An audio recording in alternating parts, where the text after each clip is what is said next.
I would love to welcome to the show today. I have Adam, Uze, Cornelius, and Louis from the band Nothing Noble. Welcome, guys. Thank you so much. Thank you. Excellent. As I said before I hit record, I'm absolutely loving the tune you guys just released, which we'll talk about in a moment.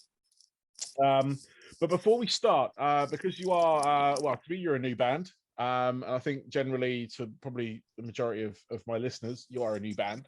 I would love to get your origin story, if possible. So if one of you or all of you, if you can at the same time, I don't recommend it. Yeah, sure. If I could, I could start out. Actually, we started out as a band called Everything Is Terrible, and it actually started when Cornelius and the old bass player Danish just had some Guitar Pro files and had some fun with it, sending it back and forth, writing stupid stuff, and I met up with them I met up them at a bar, and I played drums all my life, and was like high school friends with Dennis, and they had a gig, a small gig, and I just said, "Fuck it, I'm gonna play the drums." They had planned out to use a MIDI drummer thing, and those two on stage just for the fun of it, and I just said in my drunkenness that I would just do the drums, and that's how we got started, actually. And he hadn't heard a single note of the music. He was just like, and I think, no, I trust you guys. It's gonna be a good time. and I think it was it 4 weeks later we had the show. We had maybe a month to learn all this. Okay, yeah. So that's how we got started. Adam, just to note, your mic, it's every time it touches something, it makes a yes. Okay. Awesome. What's in your beard, man? Cool. So obviously you started out as that under a different name, and then where did the Nothing Noble come into existence? Do you want to go? Yeah, I want to go. Yeah. We came in existence here, like our name as Nothing Noble came to existence in 2020. Actually, we made the decision to change our name. We had played some shows as Everything Is Terrible before, with the current lineup you see now. Yeah. And we were in what you call a Bakken metal battle stuff, where there are some judges who like tells you, like they coach you and give you like business advice and musical advice and all that stuff. And we went to the final, did not win the final, but we went to the final, and there was an after party going on afterwards where people were like, I've seen your name around social medias and on Spotify, but your name is so stupid that I would not click on it. So we had the same conversation many times about changing our names, but we just couldn't like get our heads around what else to name us, and we thought it was funny, but it was more like a joke for ourselves, and nobody else got it. So. Like we got a really unreadable metal logo, like a black metal or death metal band, and like people expected to hear death metal or black metal and got disappointed. So it was like, it was just a joke for us and no one else.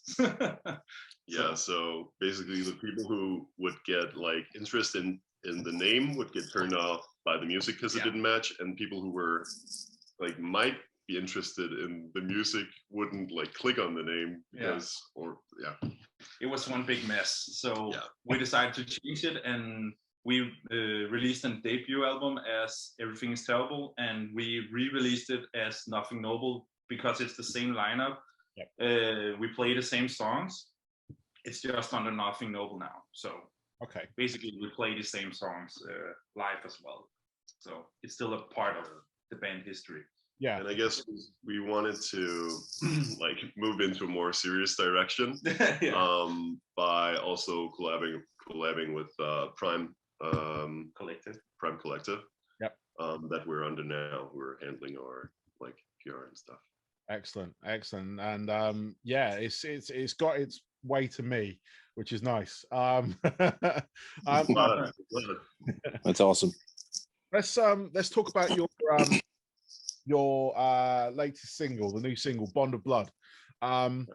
Absolutely fantastic. That was the first track I heard of you guys, and absolutely loved it. It's just like full of, I know, it's just sounds huge. It's massive. It's got big riffs. It's just chunky riffs I got written down here. And, yeah, tell us about that. You got a special guest on there as well. You got Brendan Murphy from Counterparts. And yeah, how did it come about? How was it for you guys? That's actually one of the songs that started out as a jam, more as a Guitar Pro. Yeah, we work a lot in Guitar Pro, but this song is actually one of the songs that just came about just like instantly, and we just clicked on it, everybody at the same time. So yeah. Yeah, it was like a natural progression of the song in general. It's just me jamming the main riff in the rehearsal room, and Adam immediately started, hey, keep on playing that, and we just kept it on repeat. And it's like one of the few times it has happened for us, because we, yeah, like Adam told, we are normally a band who challenge ourselves and write stuff in Guitar Pro, which we barely can play, but we like force ourselves to learn it. Like we really try to say, we need to learn this. It sounds cool, so we need to learn it. But this one came totally natural from us. So this is like, yeah, a rehearsal song, I would say.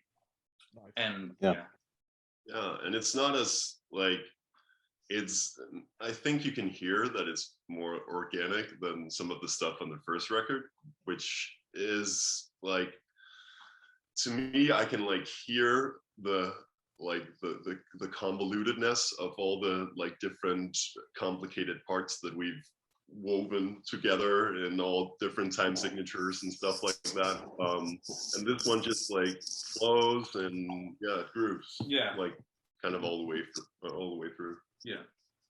Regarding Brendan Murphy, we it's quite a funny story, because we were just chatting about having features in general, and we started listening to his other band called End.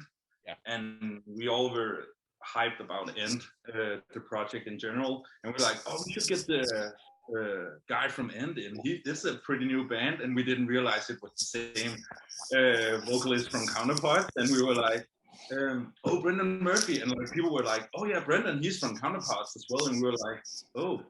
Okay, great. Oh my god, it's Brendan from Counterparts. We didn't realize, he sounds insane. Yeah, because he has a different tone in End, so I didn't like realize it was him. Like it's totally a different vocal style he used in Counterparts. So I was really like, okay, he can do both. Wow, that is amazing.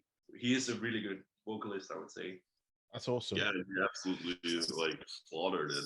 I had a correspondence with him, and he was just like the nicest guy, first of all, and like very responsive, and kind of like there are some parts that, for example, there's like where I don't really say a word, and I like had to explain it to him, and he just like got it instantly and just tried something, and yeah, cool. Yeah, and Cornelius, if I remember right, he like you sent it to him, and like within a week or like 4 days, he had the first thing, and it was just awesome. Yeah. It just clicked. Like, different voicings and different. Yeah. Excellent. So, and you guys like you've got an album, like you said before. Well, you didn't say it before, but you got an album coming out later this year. It's called Modern Dismay, and it's out through Prime Collective as well in August. Yeah, it's a bit early, but everyone, look out for that. Are you guys actually thinking about, just while we're on it, are you guys releasing any more singles anytime soon from that record? Yes, we are. Fuck yeah. Yeah, real soon. The 4th of April. No, 9th. No, what? 9th of April. It's not like I just was editing the music video and had to do all the teasers and type it out. No. Yeah, we're releasing our second single from the album called Eternal Change, the 9th of April. Cool. So yeah, next Friday. And then 6 weeks from then, yeah, it's the third one. Yeah, it's the first one. It's the third one. English hard. Yeah. So we have 2 more. Cool. That's planned right now. For the release. For the release. When's the third one coming out? Have you got a date for that yet? We do. Does anyone remember? I can look. May 21st. Usa, you have the Excel calendar. I think it's May 21st, but I'll just check. Yeah, it is. There was a really good. Right. Remember, Yeah. May 21st. Cool. Yeah. I only asked that because this is probably going to go out nearer that time. So we've got a good lead time on this. So yeah. So that third single, what's it going to be? The third or the second? The third. The third. It's going to be called. It's Risen. It's called. Oh yeah. It's your old riff. No, yeah, it's an old riff. It's a collection of old riff I wrote. No, that's the second single. We are mixing up now. Oh my god. The third. We're used to the working titles. Yeah, which are all really fucked up. So we're trying to not do that anymore and use the actual names. Yeah, we're trying to use the actual names, but we are so used to say to each other, "Oh, play that," and then it's a working title, which no one. It's like. Oh yeah, I remember now.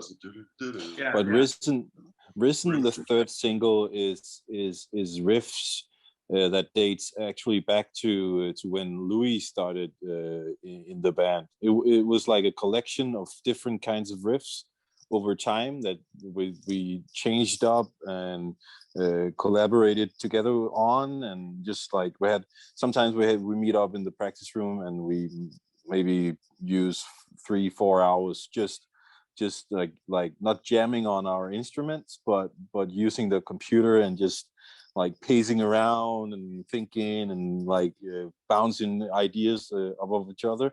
And this is one of the songs that has that vibe. It will build over time. And we also played it live, actually, because we had doing the Wacken Metal Battle thing. We had it was one of the first song, I would say, that were kind of done. All the progressions were done. But for the new album. Yeah, for the new album. But at at that time we played it live, it was 6 minutes or something, because we had a huge middle section part in the middle, yeah, really proggy, and everyone was just cut it down. That middle section does nothing for us, and it's okay, fine. So we took the middle section and made it into an interlude, which comes in the album actually. And actually the middle part was different when we played it at Wacken Metal Battle. Yeah, it was a different part, and actually when we went into the studio, things also changed. So this is a totally different kind of written song than Bond of Blood. So it kind of represents the whole spectrum of how we're writing music actually. Nice. I want to bring Uze in. It's not said very much. Yeah. Yeah. He talks a lot. Yeah, I'm usually pretty quiet. I didn't mean to put a spotlight on you. I mean, we didn't have a light on you earlier. So but yeah, no, Uze, where how do you feel about these tracks? Where have you come from on those ones? I'm sorry? Where have you come from on those tracks? As in, how was Bond of Blood and things like that when you come to writing your part of it? I usually just, follow Louis' riffs. I don't really do that much of the riffing parts. I usually write the melodies for the band, and that's usually not the singles that have the melodies on. Oh. So. So you just say, Louis, that's pretty great. I think you're a pretty great writer, and then I just follow along. I would say, Usai, you have some melodies on the second one, actually, that you wrote. I do? But yeah. But Yeah, Usai is probably very. This is the reason why I love Usai, because he doesn't want to do that much, but he just plays well bass, and it's just like, play this, and he like instantly play it, and it's like, okay, great, like, thank you. Well, I mean, like if we start a song and then we're kind of stumped for ideas, and then we ask Usai, can you try and do something for this? And then he just instantly does it, and he does it pretty well. Yeah. Just like he should write more. putting down something that's like a sick chorus or some great lead parts, or yeah. But Usai also had some time. Pretty late, I guess. Huh? What was that? What did you say, Adam? I'm just saying, Usai just had some time getting like founded in the band, and then started like now is totally different from when Usai started. Like Usai also wrote many riffs from the other songs on the album, so I wouldn't say that Usai only like does the melodies. No, but I think I wrote a chorus for a song and that was it. But I'm not sure. I often forget what I write. Yeah, Usai basically hasn't done anything. No, you're selling yourself short, I think. Yeah, I think so. Excellent. Well, guys, I've got a couple of questions left for you before we can wrap things up, if that's cool. These ones are for you individually. You know, the one that goes first obviously go first, but then the one that goes last, I have more time to think about it. But what I want to find out from each of you are your 3 top albums that were pivotal for you, not like, you know, all-time greatest album, like as in like it's my number 1, number 2, number 3. I want to find out the album that made you want to, like Cornelius, made you want to sing, or what made you want to play guitar, Louis, or made you want to play bass, or made you want to drum. What were those albums? I started out playing drums when I was 6, and I like tormented my dad for 2 years, from 4 to 6, just like getting a acoustic drum kit, and he wanted me to play guitar because it was way easier. But that came about from mainly stealing his Deep Purple records and Led Zeppelin and Pink Floyd. I don't have like an album, but later on playing music, it was the Black Album, Metallica, and the Meshuggah, Nothing. Okay, cool. That was 5, but kind of yeah. I went with the first 3. So awesome. Yeah, who wants to go next? Yeah, I can go. Well, the same for me with the story of Adam. Like, my dad just showed me classic rock bands. He's terrible at English, so we tried to write The Who for so long, and he couldn't find, because he couldn't write to Who. He is like, I don't know what it is, but he tried so hard to find it on the internet, and he couldn't spell it. I was like, oh well. And then one day he just came and like, listen, this is what I told you about. I'm like, okay, great. And then, yeah, like any other guitarist, I learned Smoke on the Water was like the first riff. But I would say, actually, albums that like wanted me to play guitar was, I can't remember the album, but like when my mom and dad showed me Meatloaf, that was actually when I decided, okay, I want to buy a guitar. I want to get into this fully on.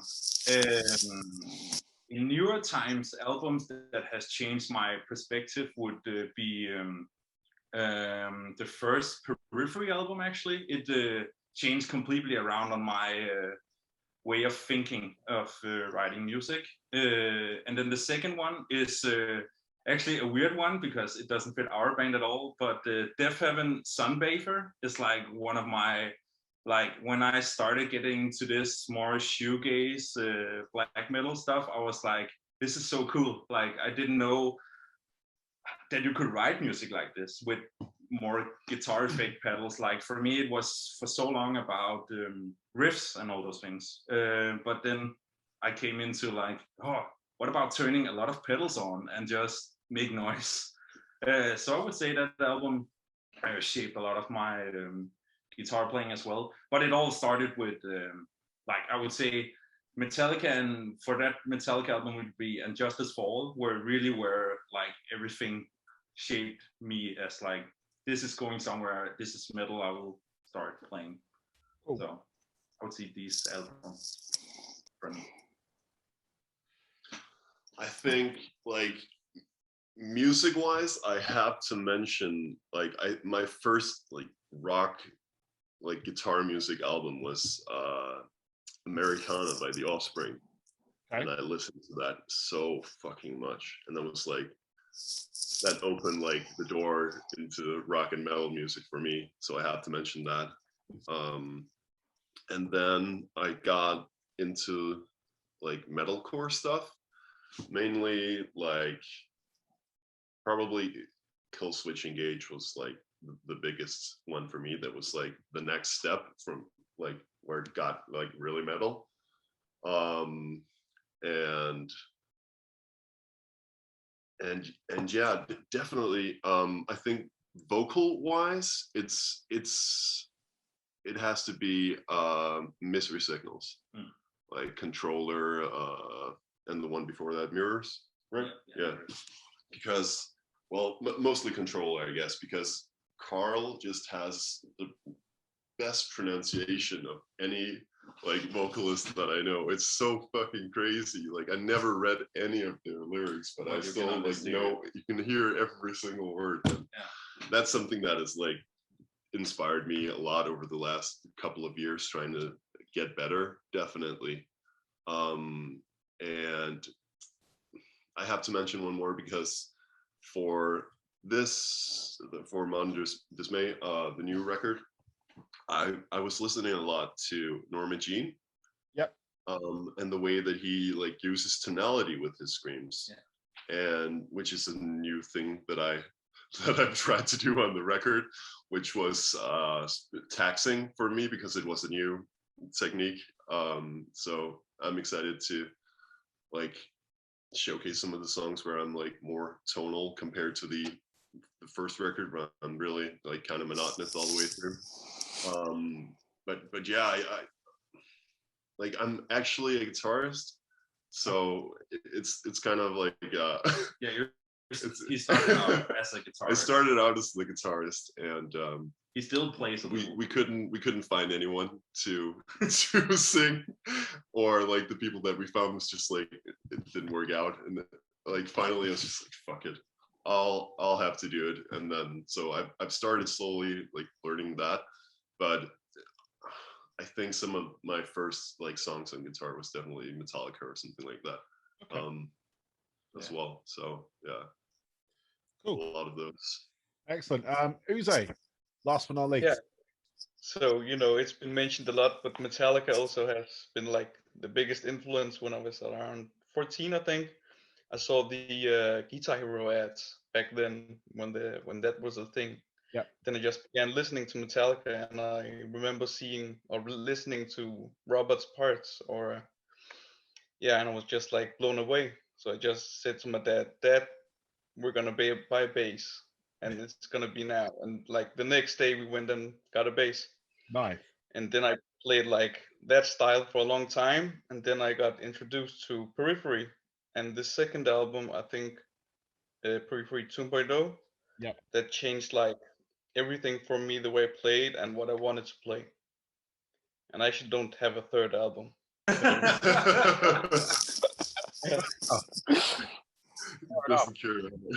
Just say Periphery 3. I won't. No.